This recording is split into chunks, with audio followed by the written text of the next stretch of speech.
Assalamu alaikum everyone. This is Dr. Yahya. I'm going to discuss here briefly the topics which have been given in the second year biology, and we are going to touch upon different topics one by one. And this is your chapter number one, homeostasis. The lectures are mostly going to be in Urdu so that everybody can understand them, and they would be brief. We are not going to do everything in very much detail. It's mainly for an overview before you go to your class or after when you have come back to your from your class and you want to revise your topics. So homeostasis क्या होती है? सबसे पहले तो हमें ये पता होना चाहिए हमारी बॉडी ये चाहती है कि उसके अंदर का जो एनवायरनमेंट है वो कांस्टेंट रहे. तो maintenance of the constant environment inside your body is known as homeostasis.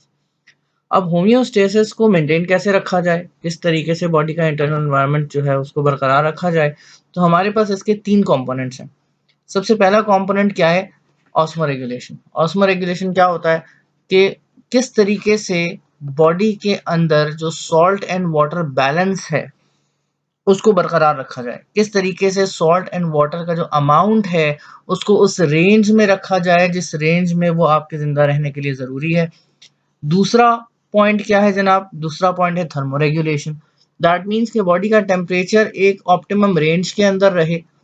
उसके लिए कौन कौन से मैकेनिज्म्स काम करते हैं ये हम आगे चल के पढ़ेंगे, लेकिन हमें ये पता होना चाहिए कि जो दूसरा कंपोनेंट है होम्योस्टेसिस का, दैट इज थर्मोरेगुलेशन. थर्मोरेगुलेशन का मतलब है कि टेम्परेचर को एक नैरो रेंज के अंदर रेगुलेट किया जाए. और तीसरा जो कंपोनेंट है that is removal of nitrogenous waste products from the body. यहाँ पे ये याद रखें कि there is a difference between excretion and egestion.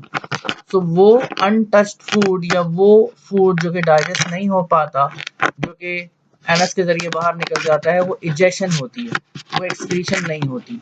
Excretion सिर्फ और सिर्फ removal of nitrogenous waste product का नाम है और ज़्यादातर इसी मायनों में ये टर्म इस्तेमाल होती है. जबकि इजेशन जो है वो that is removal of undigested food material. इसके अलावा दूसरी चीज़ भी है, एक चीज़ है हीमोस्टेसिस, एक चीज़ है होम्योस्टेसिस. इसका डिफरेंस भी आपके जहन में रहना चाहिए. ब्लड अपनी कॉम्पोजिशन को बरकरार रखे, दैट इज हीमोस्टेसिस, और बॉडी अपनी कॉम्पोजिशन को, अपने केमिकल और डिफरेंट आयोनिक बैलेंसेस को, टेम्परेचर को बरकरार रखे, that is homeostasis. That's it. Thank you very much.